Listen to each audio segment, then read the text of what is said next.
कहानी की शुरुआत से हमें पता चलता है कि एक खतरनाक ज़ॉम्बी वायरस ने पूरे शहर को तबाह कर दिया है। हर तरफ मौत और डर फैला हुआ है। इसी हालात में फ्रांसिस अपनी पत्नी आयरिस और अपने दो बेटों, बड़े बेटे जोशुआ और छोटे लुकास को बचाने के लिए शहर छोड़कर अपने पुराने गांव के फार्म हाउस की तरफ निकलता है। उनकी कार पर लगे खून के निशान साफ दिखाते हैं कि रास्ता कितना खतरनाक रहा है और देश के ज्यादातर लोग ज़ॉम्बी बन चुके हैं। फ्रांसिस को उम्मीद होती है कि गांव पहुंचकर उसका परिवार सुरक्षित रहेगा, लेकिन जैसे ही वे फार्म हाउस के अंदर जाते हैं, बिखरा हुआ सामान देखकर फ्रांसिस चौंक जाता है। वह अपने माता पिता को आवाज देता है और पिता के कमरे में जाकर देखता है कि वे बिस्तर पर पड़े हैं और उनके हाथ में बंदूक है। फ्रांसिस समझ जाता है कि उसके पिता ज़ॉम्बी बनने से पहले खुद को मार चुके थे। वह पिता की बंदूक और घड़ी अपने पास रख लेता है। तभी अचानक उसे आवाज सुनाई देती है। उसकी माँ आधी कटी हालत में जिंदा होती है, दीवार पर सिर मारते हुए बस सॉरी कह रही होती है। अचानक वह फ्रांसिस पर हमला कर देती है, लेकिन मजबूरी में फ्रांसिस उसे गोली मार देता है। बाद में वह अपने माता पिता को दफना देता है और समझ जाता है कि अब वायरस गांव तक भी पहुंच चुका है। इसके बाद जोशुआ फ्रांसिस से कहता है कि स्टोर रूम से जरूरी सामान लेना चाहिए। दोनों वहां जाते हैं और देखते हैं कि फार्म हाउस के केयरटेकर ने फांसी लगा ली है। कुछ पल की खामोशी के बाद फ्रांसिस जोशुआ को उसकी कमर से चाबियां लेने को कहता है। डरते डरते जैसे ही जोशुआ चाबियां खींचता है, केयरटेकर का शरीर अचानक नीचे गिर पड़ता है। घबराया हुआ जोशुआ भागकर बाहर आ जाता है। तभी आयरिस उसे डरा हुआ देखकर सवाल करती है और फ्रांसिस समझ जाता है कि असली खतरा अब शुरू होने वाला है। फ्रांसिस आयरिस से कहता है कि कुछ खास नहीं हुआ, बस एक मरी हुई लाश जोशुआ पर गिर गई थी। यह सुनकर आयरिस गुस्से में कहती है कि जोशुआ से ऐसे खतरनाक काम मत करवाया करो, लेकिन फ्रांसिस साफ बोलता है कि अगर यहाँ जिंदा रहना है तो ये सब सीखना ही पड़ेगा, वरना कोई भी ज्यादा समय तक नहीं बच पाएगा। इसके बाद वह अपने छोटे बेटे लुकास को खाने के लिए गन्ने का टुकड़ा देता है। लुकास को खुशी से खाते देख फ्रांसिस खुश हो जाता है, जिससे साफ पता चलता है कि वह अपने छोटे बेटे का ज्यादा ध्यान रखता है। फिर आयरिस फ्रांसिस को नीचे बने एक बंद कमरे में ले जाती है। उस कमरे को देखते ही फ्रांसिस डर जाता है, क्योंकि उसे अपना बचपन याद आ जाता है। बचपन में उसके पिता उसे सजा देने के लिए इसी कमरे में बंद कर देते थे। रात होते ही पूरा परिवार साथ बैठकर खाना खाता है। तभी जोशुआ को एक रेडियो मिलता है और वह उसे चलाने की कोशिश करता है, लेकिन फ्रांसिस को यह बिल्कुल पसंद नहीं आता। वह जोशुआ को रोक देता है और पहले खाना खाने को कहता है।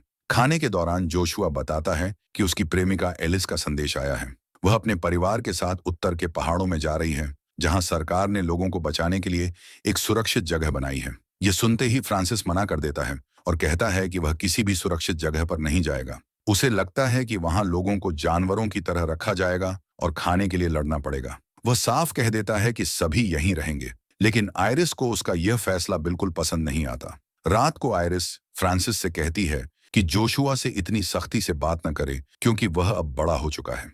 उसी रात फ्रांसिस एक भयानक सपना देखता है, जिसमें उसका पिता डरावने रूप में दिखाई देता है। डर के मारे वह अचानक उठ जाता है और आयरिस को कसकर पकड़ लेता है। सुबह बात करते समय आयरिस साफ कह देती है कि उसे इस जगह पर बिल्कुल भी रहना पसंद नहीं है। बुरे सपने और आयरिस की जिद की वजह से फ्रांसिस मजबूरी में पहाड़ों वाली सुरक्षित जगह पर जाने के लिए मान जाता है। परिवार गाड़ी में निकल पड़ता है। रास्ते में वे देखते हैं कि पुल पर कई गाड़ियां खड़ी हैं और रास्ता लोहे की रुकावट से बंद है। फ्रांसिस वापस फार्म हाउस लौटने की बात करता है, लेकिन आयरिस कहती है कि रास्ते का एक हिस्सा अभी भी खुला है। आयरिस गाड़ी से नीचे उतरकर रास्ते पर लगी रुकावट हटाने की कोशिश करती है, लेकिन वह उसे हिला भी नहीं पाती। तभी अचानक उसके सामने एक ज़ॉम्बी आ जाता है। डर के मारे आयरिस भागने लगती है। उसी वक्त फ्रांसिस गाड़ी से उतरता है, ज़ॉम्बी को गोली मारता है और आयरिस की जान बचा लेता है। लेकिन गोली की आवाज सुनते ही और भी ज़ॉम्बी वहां आ जाते हैं और उस गाड़ी पर हमला कर देते हैं, जिसमें बच्चे बैठे होते हैं। फ्रांसिस बिना घबराए चालाकी से सारे ज़ॉम्बियों का ध्यान अपनी तरफ खींच लेता है। ज़ॉम्बी उसे पकड़ने ही वाले होते हैं, लेकिन किसी तरह वह उनसे बच निकलता है और उन पर हथगोला फेंक देता है। तेज धमाके के साथ सारे ज़ॉम्बी मर जाते हैं और परिवार बच जाता है, लेकिन अब गाड़ी स्टार्ट नहीं होती। मजबूर होकर सब पैदल ही वापस फार्म हाउस की तरफ लौटते हैं। घर पहुंचकर फ्रांसिस साफ कह देता है कि अब से सब कुछ आयरिस की मर्जी से होगा। अगली सुबह फ्रांसिस अकेले पुल पर गाड़ी लेने जाता है। गाड़ी स्टार्ट होते ही उसके मन में एक बात आती है कि अगर गाड़ी वापस लाई तो आयरिस फिर से यहाँ से जाने की बात करेगी। यही सोचकर वह गाड़ी वहीं छोड़ देता है और वापस लौट आता है। आयरिस जब गाड़ी के बारे में पूछती है तो फ्रांसिस झूठ बोल देता है कि गाड़ी खराब थी। रात को फ्रांसिस घर की लाइटें और ठंडा करने वाली मशीन ठीक करता है और बच्चों के साथ हंसने खेलने लगता है। सब नाचते गाते हैं और दूर खड़ी आयरिस उन्हें देखती रहती है। उसे लगता है कि फ्रांसिस अब इस जगह को अपना घर मान चुका है और यहीं रहना चाहता है। कुछ देर बाद जोशुआ और लुकास एक पुराना फोटो एल्बम देखते हैं। एक तस्वीर में वे अपने पिता फ्रांसिस और चाचा डिएगो को साथ देखते हैं। लुकास कहता है कि जोशुआ बिल्कुल चाचा डिएगो जैसा दिखता है। यह सुनकर जोशुआ उलझन में पड़ जाता है। धीरे धीरे जोशुआ को समझ आने लगता है कि फ्रांसिस उसका असली पिता नहीं बल्कि डिएगो था। यही वजह थी कि फ्रांसिस हमेशा लुकास को ज्यादा प्यार करता था। ये सोचकर जोशुआ और भी शक में पड़ जाता है। अगली सुबह जब फ्रांसिस उठता है तो वह आयरिस से माफी मांगता है और मान लेता है कि अब तक जो कुछ भी हुआ उसकी जिम्मेदारी उसी की है। यह सुनकर आयरिस भी अपने बर्ताव के लिए उससे माफी मांग लेती है। फ्रांसिस आयरिस को माफ कर देता है और कहता है कि आज से वे सब कुछ नए सिरे से शुरू करेंगे। वह भरोसा दिलाता है कि अब वे यहीं रहेंगे और बच्चों की पूरी जिम्मेदारी साथ साथ निभाएंगे। बात खत्म होते ही फ्रांसिस अंडे लेने के लिए बाहर खलिहान की तरफ जाता है, लेकिन वहां पहुंचते ही वह देखता है कि एक पागल कुत्ता मुर्गियों को नोच रहा है।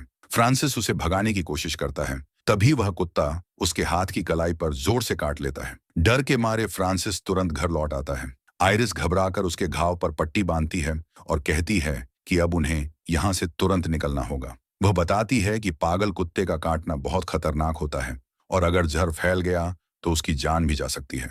आयरिस अस्पताल जाने पर जोर देती है, लेकिन फ्रांसिस अड़ जाता है और कहता है कि वह कहीं नहीं जाएगा। उसके मुताबिक सही इलाज हो जाए तो घाव यहीं ठीक हो जाएगा। इसी बीच जोशुआ बाहर सड़क पर जाकर रेडियो का सिग्नल पकड़ने की कोशिश करता है। तभी उसे डेल्टा कैंप के बारे में कुछ सुनाई देता है। वह दौड़कर घर आता है और माता पिता को सब बताता है, लेकिन फ्रांसिस को उसकी बात पर भरोसा नहीं होता। गुस्से में वह कहता है कि झूठ बोलना बंद करो। फ्रांसिस मान चुका था कि अब दुनिया में कोई भी सुरक्षित जगह नहीं बची है। या तो लोग मर चुके हैं या जॉम्बी बन गए हैं। रात के खाने के समय पूरा परिवार फिर डेल्टा कैंप की बात करता है। फ्रांसिस सबको समझाता है कि बाहर की दुनिया पूरी तरह तबाह हो चुकी है और वहां बचने की कोई उम्मीद नहीं है। उसके हिसाब से यही जगह सबसे सुरक्षित है और उन्हें यहीं रहना चाहिए। अगली सुबह जोशुआ अपने पिता के पास आता है और कहता है कि वह भी अपने परिवार के लिए कुछ करना चाहता है।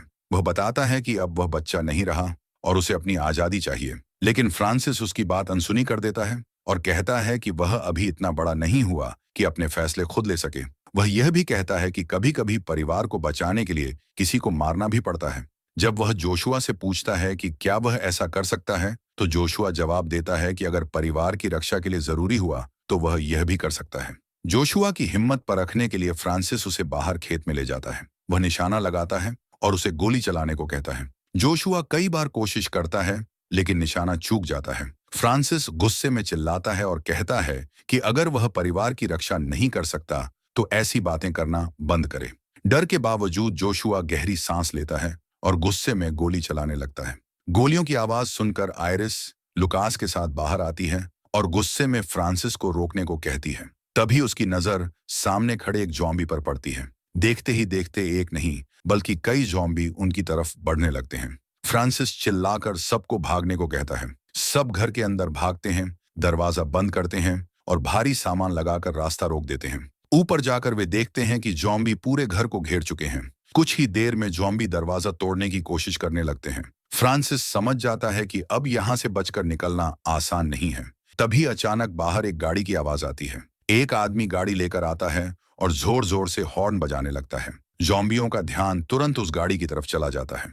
वह आदमी गाड़ी घुमाकर भाग जाता है और सारे जॉम्बी उसके पीछे दौड़ पड़ते हैं। लेकिन फ्रांसिस गाड़ी को देखकर पहचान जाता है कि वह किसकी है। अगली सुबह फ्रांसिस नदी के किनारे उस आदमी से मिलने जाता है। वहां उसे पता चलता है कि वह आदमी उसका बड़ा भाई डिएगो है। पिछली रात उसी ने उनकी जान बचाई थी। डिएगो बताता है कि वह माता पिता से मिलने आया था, लेकिन फ्रांसिस उसे बता देता है कि अब वे इस दुनिया में नहीं रहे। डिएगो रुककर मदद करने की पेशकश करता है, लेकिन फ्रांसिस को यह बिल्कुल पसंद नहीं आता। असल में फ्रांसिस डिएगो से नफरत करता है क्योंकि शादी के बाद डिएगो का आयरिस के साथ रिश्ता था और जोशुआ असल में डिएगो का बेटा है, फ्रांसिस का नहीं। गुस्से में फ्रांसिस डिएगो को तुरंत यहाँ से चले जाने को कह देता है। जाने से पहले डिएगो उसे एक नक्शा देता है और कहता है कि अगर जिंदा रहना है तो उत्तर के पहाड़ों में बने कैंप में चले जाना। वह यह भी बताता है कि शहर के जॉम्बी धीरे धीरे इसी तरफ बढ़ रहे हैं। फ्रांसिस गुस्से में नक्शा जलाने ही वाला होता है, लेकिन आखिरी पल में रुक जाता है और उसे अपने पास रख लेता है। घर लौटकर वह डिएगो की जैकेट आयरिस को दिखाता है। आयरिस उदास हो जाती है और बिना कुछ बोले अपने कमरे में चली जाती है। अब फ्रांसिस को लगने लगता है कि जॉम्बी किसी भी वक्त यहाँ पहुंच सकते हैं, इसलिए वह दरवाजों और खिड़कियों को और मजबूत करने लगता है। इसी दौरान खेलते खेलते लुकास बेसमेंट में पहुंच जाता है।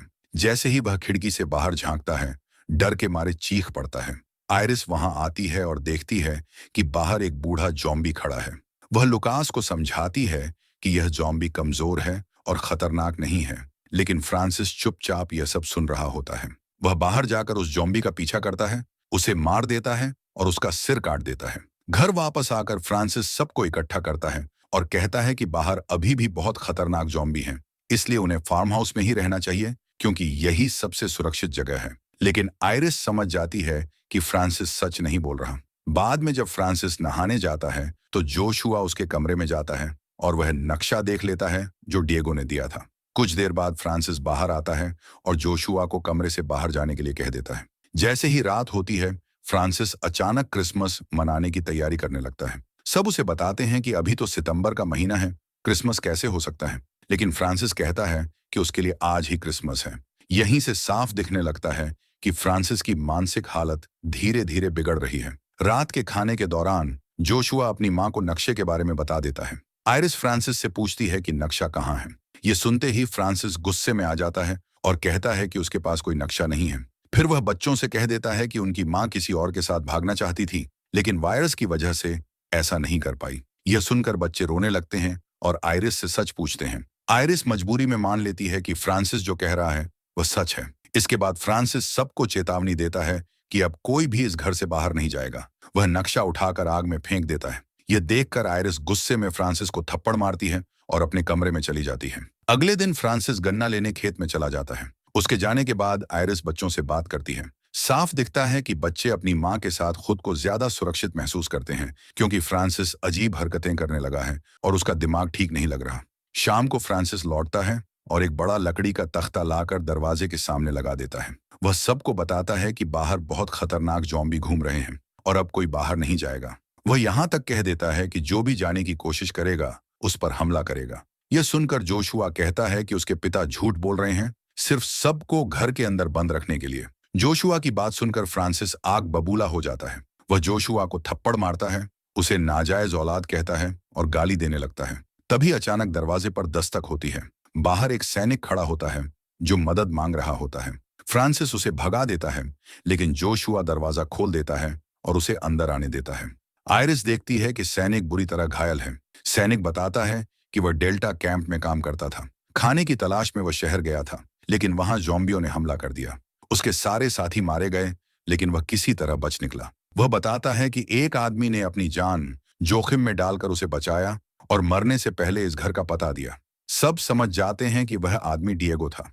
आयरिस घबराकर पूछती है कि क्या डिएगो जिंदा है। सैनिक बताता है कि ज़ॉम्बियों ने उसे घेर लिया था और शायद वह मारा जा चुका है। इसके बाद आयरिस सैनिक के घावों पर पट्टी बांधती है और फ्रांसिस से कहती है कि उसे आज रात यहीं रहने दे। फ्रांसिस मान जाता है, लेकिन शर्त रखता है कि सैनिक बेसमेंट में रहेगा। रात में जोशुआ अपनी मां से कहता है कि वह चिंता न करे। वह बताता है कि उसे पता है फ्रांसिस उसका असली पिता नहीं है, इसी वजह से फ्रांसिस उसके साथ इतना सख्त व्यवहार करता है। फिर भी वह फ्रांसिस को अपना पिता ही मानता है। जोशुआ कहता है कि वह आज रात बाहर जाकर सड़क की हालत देखने जाएगा।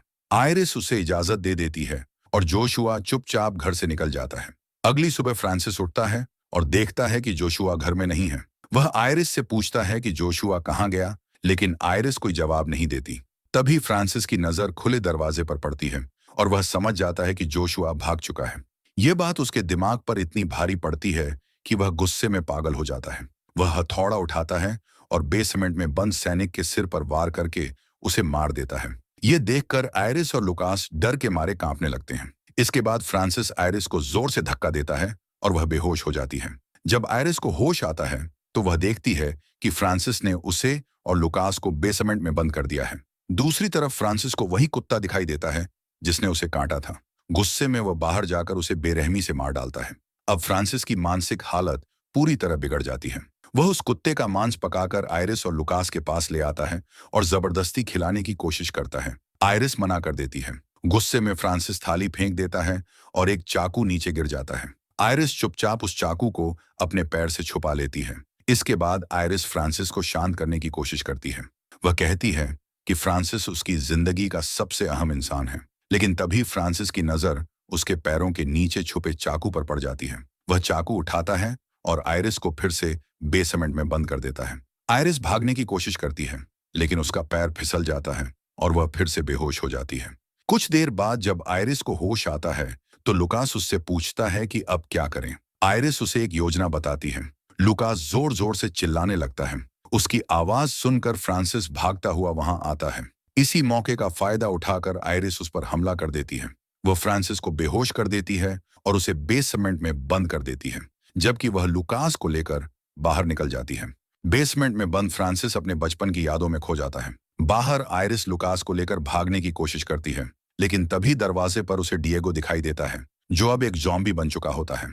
डर के मारे आयरिस लुकास को पकड़कर वापस घर में भागती है, लेकिन ज़ॉम्बी डिएगो भी अंदर घुस आता है। वह सीधे लुकास पर हमला कर देता है। अपने बेटे को बचाने के लिए आयरिस आगे आती है, लेकिन ज़ॉम्बी उस पर भी हमला कर देता है। बेसमेंट में फ्रांसिस उनकी चीखें सुन लेता है। वह पूरी ताकत लगाकर दरवाजा तोड़ देता है और ऊपर पहुंचता है। गुस्से में वह डिएगो पर हमला करता है और चाकू से उसे मार देता है। इसके बाद फ्रांसिस आयरिस से गुस्से में पूछता है कि उसने उसके साथ ऐसा क्यों किया। तभी लुकास सामने आता है और सब देख लेते हैं कि ज़ॉम्बी ने लुकास को काट लिया है। ये देखकर आयरिस और फ्रांसिस दोनों डर जाते हैं। इस पल में फ्रांसिस पूरी तरह शांत हो जाता है। उसका गुस्सा खत्म हो जाता है और वह टूट जाता है। वह आयरिस से अपने बेटे को बचाने की भीख मांगता है। मजबूरी में आयरिस लुकास का संक्रमित हाथ काट देती है और घाव पर पट्टी बांध देती है। यह सब देखकर फ्रांसिस अंदर से टूट जाता है। आयरिस उसे कहती है कि जल्दी से गाड़ी लेकर आओ ताकि लुकास को डॉक्टर के पास ले जाया जा सके। फ्रांसिस दौड़कर वैन की तरफ जाता है, लेकिन वहां उसका बड़ा बेटा जोशुआ बंदूक लिए खड़ा होता है। फ्रांसिस को खून से सना देखकर जोशुआ समझ लेता है कि उसका पिता पूरी तरह पागल हो चुका है और शायद उसने आयरिस को मार दिया है। डर और गुस्से में जोशुआ गोली चला देता है। जब जोशुआ घायल फ्रांसिस के पास पहुंचता है, तो फ्रांसिस अपने बेटे का हाथ पकड़ता है और कहता है कि उसने हमेशा जोशुआ को अपना ही बेटा माना है। वह उससे माफी मांगता है कि अगर कभी उसे दुख पहुंचाया हो। ये सुनकर जोशुआ टूट जाता है और रोते हुए कहता है कि उसने अनजाने में बहुत बड़ी गलती कर दी। लेकिन तभी फ्रांसिस वहीं दम तोड़ देता है। जोशुआ फूट फूट कर रोने लगता है। उसे एहसास होता है कि सब कुछ खत्म हो चुका है। अब वह वैन लेकर वापस घर जाता है, जहां आयरिस उसका इंतजार कर रही होती है। आयरिस को अभी तक पता नहीं होता कि फ्रांसिस मर चुका है। अब न फ्रांसिस जिंदा है और न ही उसका भाई डिएगो। पूरे परिवार की जिम्मेदारी अब अकेली आयरिस पर आ जाती है और इसी सीन के साथ ये फिल्म खत्म हो जाती है।